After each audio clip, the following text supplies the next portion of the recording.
Olá, pessoal que está acompanhando a página do InovaEduc. Nós estamos aqui na Escola Eleva, ao vivo, com o Caio Lobianco. Hoje a gente vai falar sobre habilidades socioemocionais, também conhecida como competências do século XXI. Tudo bem, Caio? Tudo bem, Letícia. Obrigado pelo convite. O Caio, ele é coordenador executivo da Eleva Educação e também coordenador e professor da Escola Eleva. Então, para a gente começar, Caio, eu acho importante a gente falar o que são essas habilidades socioemocionais, né? Explicar melhor isso para quem está assistindo a gente agora. Bom, como o próprio nome já diz, habilidades socioemocionais são habilidades que ajudam os alunos, né, ou todos nós, alunos num contexto de escola, a lidarem com as questões sociais e emocionais da vida. Então a gente está falando de colaboração, a gente está falando de empatia, de comunicação, de perseverança, pensamento crítico, ou seja, várias competências e habilidades que a gente sabe que são muito importantes para a nossa vida, mas que nem sempre são trabalhadas de forma intencional e estruturada dentro da escola. Então, basicamente, essas habilidades socioemocionais são essas habilidades que ajudam todas as pessoas a lidarem com as questões sociais e emocionais da vida. E qual é a importância da gente trazer, né, essa discussão desse tema para o contexto educacional agora? Bom, com a nova base, né, com a Base Nacional Comum Curricular, ficou muito claro que não é mais uma opção, não é mais uma opção trabalhar o socioemocional. O socioemocional vai se tornar compulsório, né, com a base, a partir de 2020, as escolas incluírem de alguma forma, dentro do currículo, dentro da prática pedagógica, dentro do material didático, o trabalho com as habilidades socioemocionais. E por que é muito importante? É muito importante porque as pesquisas indicam que quando você desenvolve as habilidades socioemocionais dentro da escola, como parte integrante do currículo, você consegue não só melhores resultados acadêmicos, como você também consegue melhores resultados na vida, seja na vida profissional, seja na saúde mental, seja na diminuição de índices de violência. Então, a gente não está falando só para uma coisa que ajuda você para o futuro, mas também para o presente. Então, a grande maioria das pesquisas hoje indicam que a importância das habilidades socioemocionais é tão grande quanto a importância dos conhecimentos cognitivos. Você que está chegando agora aqui na página do InovaEduc, a gente está fazendo uma live hoje com o Caio Lobianco sobre habilidades socioemocionais. E aí eu vou pedir para vocês já compartilharem a live e também mandar nos comentários as suas dúvidas que a gente vai tentar responder aqui durante essa conversa. O Caio, ele vai estar palestrando na Bet Educar esse ano. A palestra é justamente sobre esse assunto que a gente está conversando aqui. E você também é líder, né, do Laboratório Inteligência de Vida. Eu queria que você falasse um pouquinho dessa experiência da construção desse laboratório e o que vocês fazem por lá. Legal. Bom, o LIV ele surgiu com a ideia de construir um currículo, né, pensar em aulas e treinamentos de professores focadas no desenvolvimento socioemocional dos alunos. Então, há 4 anos a gente começou a pesquisar bastante, fomos para a Finlândia, visitar as escolas da Finlândia, depois fomos para os Estados Unidos, visitamos vários programas socioemocionais conceituados nos Estados Unidos, que já trabalham o socioemocional há mais de 20 anos, apesar de ser uma coisa nova aqui no Brasil, isso já é um assunto que já é muito falado na Europa e nos Estados Unidos. E aí, depois de uma pesquisa grande sobre o que estava acontecendo lá fora de interessante, a gente resolveu criar o nosso próprio currículo. Então, foi uma equipe de psicólogos e pedagogos, a gente criou esse currículo que vai desde a educação infantil até o ensino médio, que trata-se de uma aula semanal que a escola coloca dentro da grade curricular, onde o objetivo dessa aula é desenvolver as habilidades socioemocionais. É claro que o LIV ele não está somente nessa aula de 50 minutos semanais. A gente trabalha com todo o treinamento de professores na escola, a gente faz uma formação de pais também. Então, a ideia é que o LIV se torne um pilar socioemocional da escola, né? Hoje, a gente já está em mais de 100 escolas, já tem mais de 60 mil alunos utilizando o LIV e, enfim, é mais ou menos isso. Falando sobre essa questão dos pais Como é que funciona isso? Eles entendem bem o que são essas habilidades e eles entendem as atividades que vocês tentam desenvolver baseados nisso, ou precisa ainda essa conversa mais com a família para eles entenderem realmente a importância disso para a educação? Ótima pergunta. Na verdade, assim, precisa ainda de uma educação para os pais, né? O socioemocional é um termo muito novo e o que acontece é que é muito comum você escutar dos pais coisas como: não fica triste não, filho, isso daí é besteira, por que você está triste? Ou que besteira, você está com medo, logo esse medo vai passar. Então, é muito comum a gente entender ou visualizar realidades que tratam o socioemocional de uma maneira que não seria a maneira mais adequada. Então, uma das coisas que a gente tenta passar muito para os pais, por exemplo, é a ideia de que todos os sentimentos são permitidos, né? Muito vem daquele filme, né, o Divertidamente, que consegue trabalhar um conceito muito importante, que é esse: todos nós vamos sentir tristeza, todos nós vamos sentir medo, todos nós vamos sentir raiva. Isso faz parte, e isso é importante, né? O medo, por exemplo, ele faz parte do nosso instinto de defesa, né? O medo protege. Então, o que a gente tenta passar para os pais é um pouco isso, é criar um ambiente onde todos os sentimentos são aceitos. Essa é uma das coisas que a gente tenta trabalhar com os pais.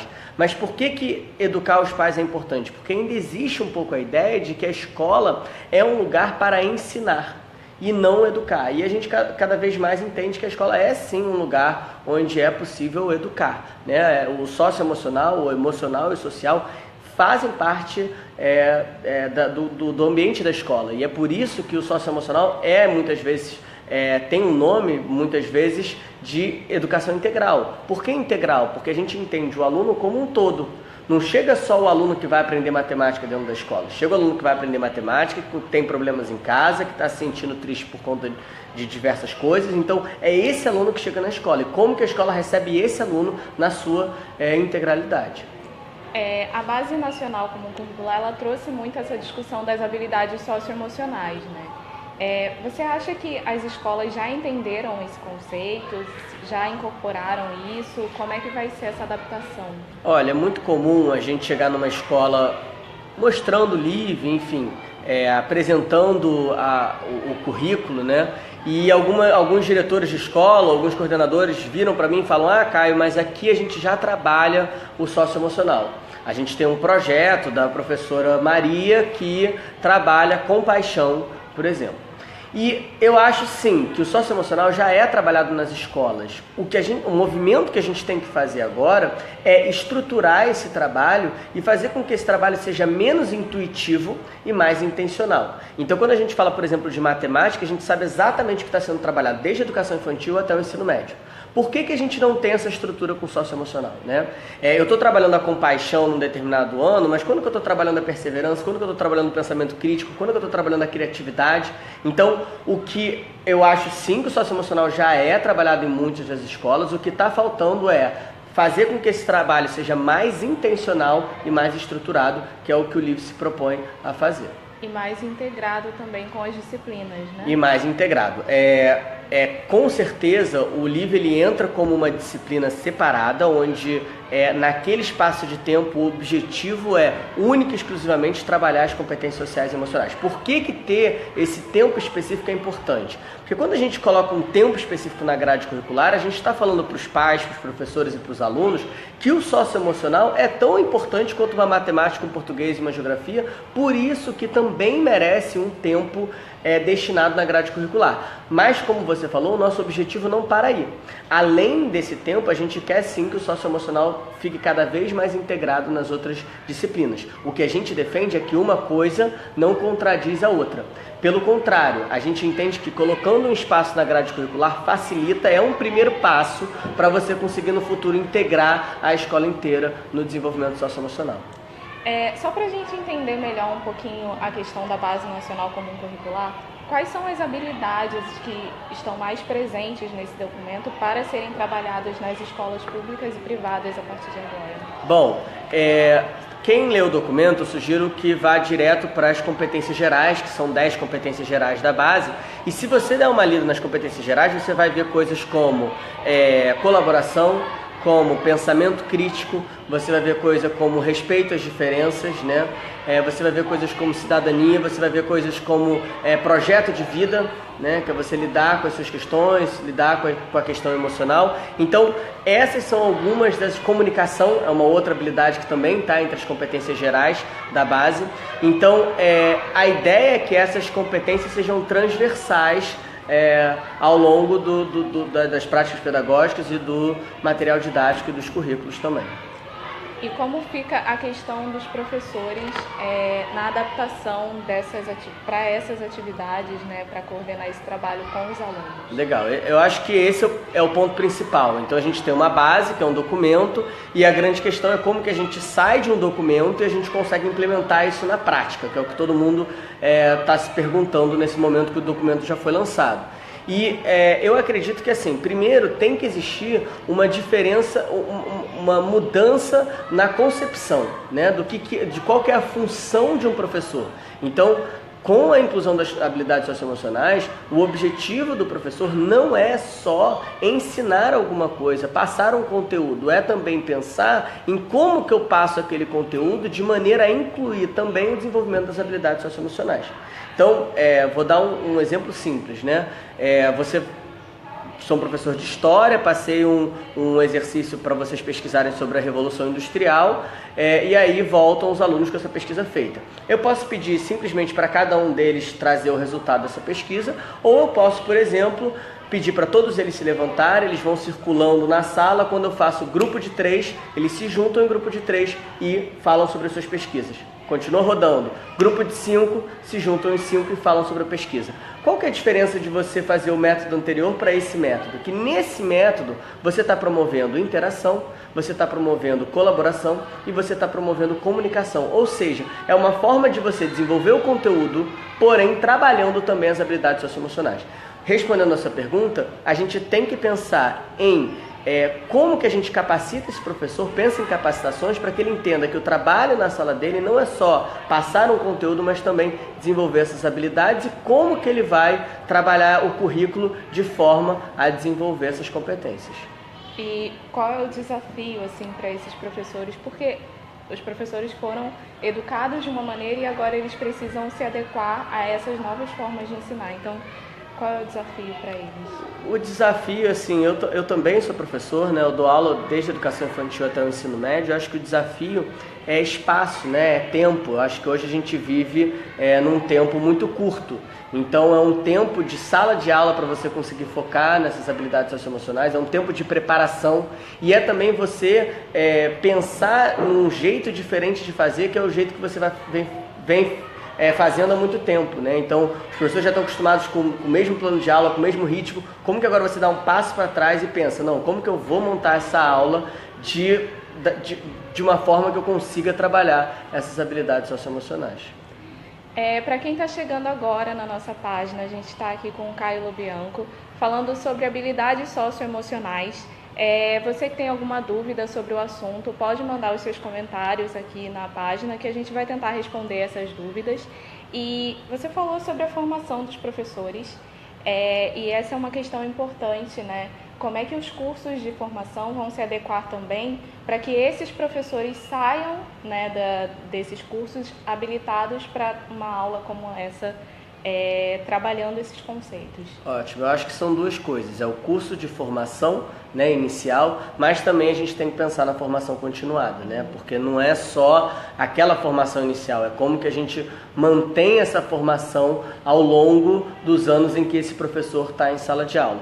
E eu acho que, com certeza, começa a partir daí, né? Quando a gente entra numa escola com LIV, por exemplo, o primeiro passo é fazer o que a gente chama de implantação do material, que é um treinamento para todos os professores de como que eles conseguem trabalhar o socioemocional em sala de aula. Agora, muitos professores perguntam, Caio, mas como que eu vou trabalhar o socioemocional se eu não trabalho o meu socioemocional? E aí eu acho que esse é um outro ponto também a ser incluído na formação inicial do professor. É como que a gente pensa no socioemocional, não só na perspectiva do aluno, mas também na perspectiva do professor. Como que o professor lida com as suas questões, como que o professor lida com as suas emoções, o quanto que o professor é comunicativo, perseverante, pensamento crítico, porque se o professor não acredita na importância dessas competências, é muito difícil dele passar isso para os alunos também. E os materiais didáticos também vão ter que passar por essa transformação? Como é que fica essa questão do material didático? Com certeza, eu acho que não tem como o material didático ser uma coisa completamente à parte, né, do que a gente está fazendo em sala de aula. Então, por exemplo, no material didático que a gente usa na Eleva, a gente já está incluindo dentro desse material um momento desse material que é o que a gente chama de momento livre, que é como que a gente consegue conectar, né, aquele conteúdo com uma atividade que ao mesmo tempo vai estar desenvolvendo alguma habilidade, alguma competência socioemocional. E como é que... Desculpa. Você falou também dos cursos de formação continuada. Você tem dicas para professores de quais cursos eles podem procurar para se especializar nesses assuntos? Bom, hoje a única pós que eu conheço que eu recomendo tem uma pós no Instituto Singularidades, que fica em São Paulo, que é uma pós-graduação focada nas habilidades socioemocionais. Eu acho que isso vai estar surgindo cada vez mais.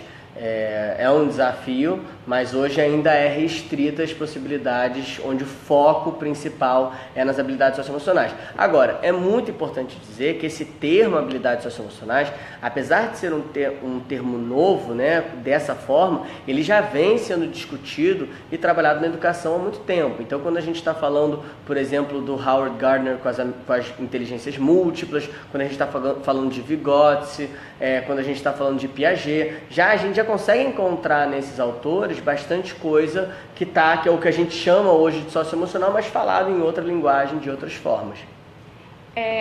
Quando a gente fala assim de inserir essas atividades que desenvolvem essas habilidades dentro de sala de aula, a gente passa por uma questão metodológica também, né? Porque não dá para você fazer essa transformação sem adaptar a metodologia da escola. Então, essas novas metodologias que estão surgindo, ensino híbrido, metodologia STEAM, eles vêm para ajudar isso também? Com certeza. Acho que todas essas metodologias, acho que a questão principal é a gente pensar que a gente está num movimento em educação onde cada vez mais o centro é o aluno.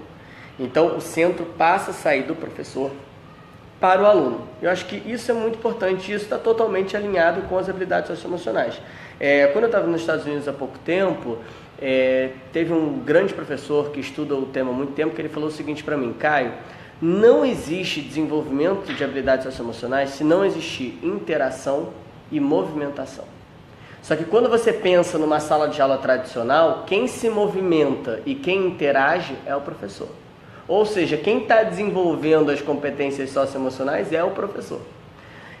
Todas essas novas metodologias que a gente vem presenciando, elas focam muito na interação do aluno, em colocar o aluno no centro, o aluno como protagonista, o aluno no centro do processo educacional. Então, isso está totalmente alinhado com o desenvolvimento das habilidades socioemocionais, porque para ter desenvolvimento das habilidades socioemocionais, a gente precisa ter dentro de uma sala de aula interação e movimentação. Se a gente não colocar os alunos para interagir e se movimentarem, vai ficar muito difícil. As crianças conseguem entender bem esse conceito? Os alunos conseguem entender bem esse conceito? Esse é um ótimo ponto. Eu acho que quando a gente está trabalhando habilidades socioemocionais, por exemplo, a inteligência emocional, a gente não tem como objetivo ensinar um conceito e nem que os alunos consigam definir o que é por exemplo, empatia ou o que é pensamento crítico desde 4 anos de idade. A ideia não é essa. A ideia é que a gente permita um ambiente de fala e de escuta. E, obviamente, junto com isso, o que a gente vai fazer é o que a gente chama de criação de linguagem. Então, por exemplo, quando a gente está no infantil ou no Fundamental 1, muitos alunos eles sentem alguma coisa, mas eles não conseguem expressar em palavras o que eles estão sentindo, né? Então, eles falam raiva quando, na verdade, eles estão tristes, quando, na verdade, eles estão com ciúmes, quando, na verdade, eles estão com inveja. Então, um trabalho nosso é como que a gente constrói essa linguagem. A partir das histórias, das músicas, dos personagens, a gente vai trazendo situações onde os personagens passaram por essas emoções, né? E aí depois a gente vai construindo essa linguagem com os alunos. Mas, de novo, o nosso objetivo principal não é que os alunos entendam qual é esse conceito. A gente quer muito colocar vivências para que os alunos entendam o que está por trás desse conceito, né? Então, assim, não é uma aula onde o objetivo é ensinar alguma coisa, onde o objetivo é que eles saiam de lá, enfim, decorando ou memorizando qualquer conteúdo. Mas sim, ao longo do percurso eles vão entendendo o que é esse conceito sem necessariamente dar nome a esse conceito, né? Então você pode muito bem chegar a uma criança que tem aula de livre, você pode perguntar para ela o que são habilidades socioemocionais, ela não vai saber responder. Mas ela está trabalhando várias coisas ligadas a essas habilidades socioemocionais. Tem alguma dificuldade em relação aos alunos, por exemplo, que estão no ensino médio e começaram agora a trabalhar com essas atividades? É mais complicado com eles? Como é que funciona? Olha, esse é o primeiro ano da nossa experiência no ensino médio e tem sido incrível. Eu dou aula para o ensino médio e tem sido muito, muito interessante. Por quê? Porque fica evidente que os alunos estavam sentindo falta de um espaço como esse dentro da escola, sabe?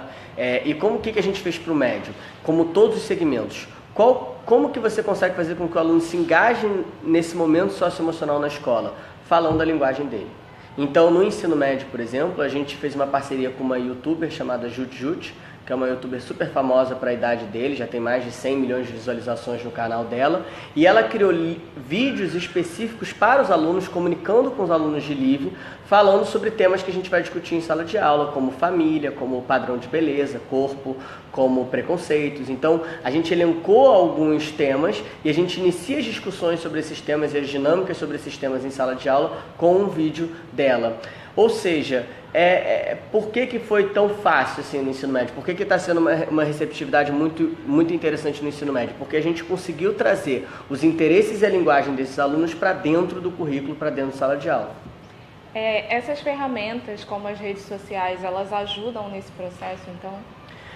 Elas sempre podem ajudar ou não, né? É por isso que uma coisa muito importante que a gente trabalha dentro do livro é o pensamento crítico, né? Você receber uma informação e você conseguir distinguir se essa informação é uma informação que tem relevância e que é de fato verdadeira, um fato ou não. A gente vive, hoje, recentemente tem tido várias matérias sobre isso, né? Sobre as informações que são falsas, os compartilhamentos de artigos falsos, de notícias de jornal falsas. Então a gente é bombardeado com uma quantidade de informação muito grande nas mídias sociais. O que vai depender é a capacidade do aluno pensar criticamente sobre essas informações que chegam até ele. A gente recebeu uma dúvida aqui da Juliana. Ela está perguntando como os pais podem ajudar no desenvolvimento dessas habilidades. Os pais podem ajudar muito. Eu acho que o primeiro ponto é os pais entenderem essas habilidades e pensarem como que eles estão praticando essas habilidades em casa. Então, um exemplo que eu já falei aqui é conversar sobre as emoções, né? É muito comum o filho chegar em casa e a pergunta que o pai faz é: como foi na escola hoje, né? Só que como foi na escola hoje não pergunta nada, né? Provavelmente o filho vai perguntar, vai falar, foi legal, e a conversa acaba aí. Ou, voltei com meu amiguinho, e a conversa acaba aí. Então, como que você consegue, por exemplo, direcionar uma conversa para as emoções? Que tipo de perguntas que eu posso fazer? Qual que é o maior medo dele? Qual foi o dia mais feliz da vida dele? Por quê? O que faz ele se sentir triste? E por quê? Não é, obviamente, chegar em casa e agora o pai já bombardear de perguntas sobre as emoções, mas como que o pai consegue ir conversando sobre as emoções dos filhos, né? E entendendo, porque o pai, muitas vezes, ele se coloca num lugar de fala, e o que a gente tem que entender é que o lugar do pai também tem que ser um lugar de escuta, né? É isso que a gente acredita no LIV. O LIV não é um espaço onde o professor vai passar informações para o aluno. O LIV é um espaço onde o aluno vai poder falar e o amiguinho dele vai escutar o que o aluno está falando e o professor também vai escutar, e na escuta a gente já está desenvolvendo várias coisas. Quando, por exemplo, uma criança escuta que o amiguinho dele também sente ciúmes e que o professor também sente ciúmes e que outro colega dele também sente ciúmes, o que ele está entendendo? Que ciúmes é uma coisa normal. Ou seja, ele não precisa sentir mal porque ele está sentindo ciúmes, entendeu? Então, acho que uma das formas do pai ajudar é, primeiro, fazendo perguntas, ouvindo, se colocando numa posição empática em relação ao filho. Mas, principalmente, introduzir naquela família a importância dessas habilidades. Então, como que eu estou trabalhando essas habilidades quando eu estou em casa? Uhum. A gente fala dessa questão dos pais ajudarem e dos professores também, mas voltando para um lado da gestão da escola mesmo, dos diretores, como é que eles coordenam esse processo com pais, professores e alunos para que no fim dê certo, né, a implementação dessas atividades? Volta um pouco ao que a gente estava conversando no início, que é isso. O diretor, o gestor da escola é muito importante porque é ele que muitas vezes vai passar para aquela comunidade que agora esse é um tema relevante dentro da escola. Ou seja, eventos que a escola organiza, trabalhos que a escola organiza, reunião de pais, tudo isso são momentos propícios para você conseguir trazer o socioemocional para dentro. Então, quando você traz uma formação para os pais, ou uma reunião com os pais, é uma oportunidade para a gente conseguir discutir o socioemocional dentro da escola. E depois entender como que o socioemocional está sendo de fato trabalhado em cada um dos segmentos, em cada uma das sedes. Porque é isso, o que aconteceu com o socioemocional até então é que o socioemocional foi sempre deixado num segundo plano. Né? A gente trabalha aqui, você vê a grade horária de um aluno, ele tem matemática, português, geografia, ciências, história, tem todas as disciplinas. Qual é o momento que está se trabalhando a perseverança, o pensamento crítico, a empatia? Em que momento está a tolerância? Aonde que está sendo trabalhado ali? Fica a cargo do professor. Fica a cargo do professor, de vez em quando, fazer uma conexão, e aí vai depender única e exclusivamente dele. O que a gente está falando agora não, o que a gente está falando é que esse trabalho do socioemocional é tão importante quanto o cognitivo. Então, cabe ao gestor também entender se isso está tendo uma relevância e a prioridade que necessita ter dentro da sua escola.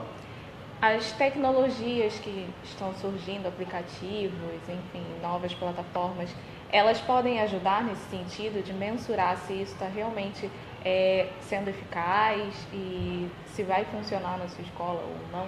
Essa é a pergunta de ouro, na verdade. Assim, essa pergunta vale ouro. Quem conseguir responder ela, enfim, vai ganhar muitos prêmios. Porque a maior discussão que existe hoje no internacional não é uma discussão só no Brasil.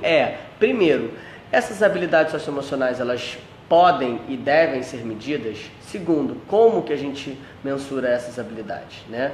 Porque a gente está falando que são de coisas muito subjetivas muitas vezes, né?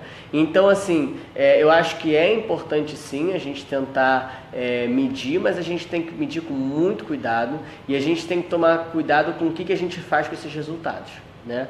Porque ainda não existe uma opinião unânime, né, internacional entre os acadêmicos, entre os psicólogos, entre os pedagogos sobre como que a gente mensura essas habilidades. Existe muita pesquisa sendo feita. O Instituto Ayrton Senna, por exemplo, tem um grupo focado no desenvolvimento de instrumentos que tentam medir essas habilidades, mas essa é uma grande discussão. Eu acho que essa discussão ainda vai caminhar, mas uma das formas que a gente tem, que eu acredito muito, é na autoavaliação do aluno, né, como que ele tem se percebido, e muito também nos feedbacks que a gente recebe dos pais, dos diretores de escola. Então, fica muito evidente, assim, a gente começa a trabalhar o LIV e um ano depois, 6 meses depois, a gente já começa com feedbacks dos pais, dos alunos, dos professores. Então, isso pra gente é a nossa maior ferramenta de avaliação do programa. Mas antes disso, para mim, tem uma coisa que é fundamental, que é o aluno estar gostando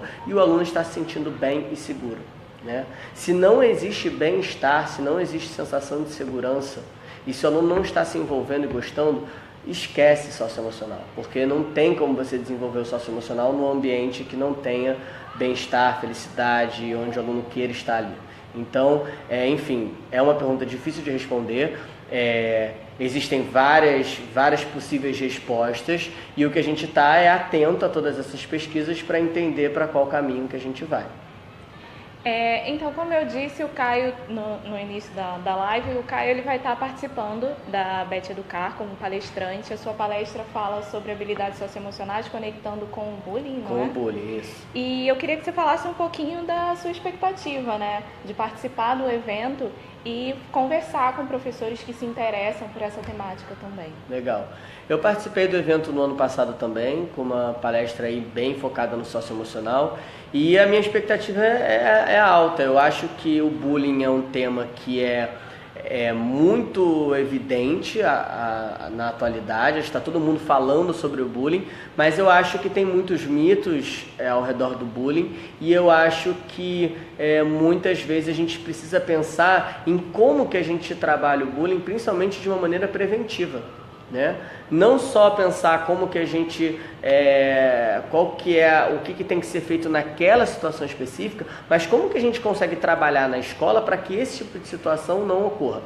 E aí é muito importante a gente entender que conflitos vão existir, né? Conflito é inerente às relações humanas. As relações humanas, muitas vezes, na maioria das vezes, elas se baseiam em conflitos. Então, o nosso objetivo como LIVE jamais é acabar com os conflitos dentro de um colégio. Um colégio é feito de conflitos. A questão é como que a gente consegue lidar com esses conflitos de uma maneira mais saudável. Então, o que eu vou conversar na Bet, na Educar, primeiro, quais são os diferentes pensamentos que existem sobre o bullying, porque não é só uma opinião, existem várias opiniões sobre o bullying.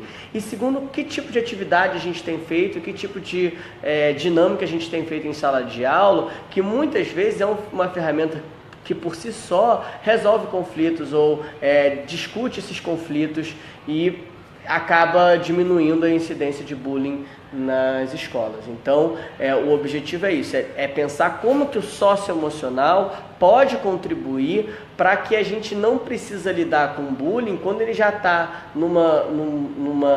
num grau que fica muito complicado algum tipo de resolução, ou fica muito mais complicado algum tipo de resolução. Então é isso, gente. Obrigada, Caio. Obrigado você. Fica aí o convite para vocês acompanharem, né, a palestra do Caio durante a Bet Educar. E se vocês quiserem conhecer mais sobre o assunto e saber mais sobre educação e inovação, podem acessar o nosso site e também nos acompanhar nas redes sociais. Até a próxima. Obrigado.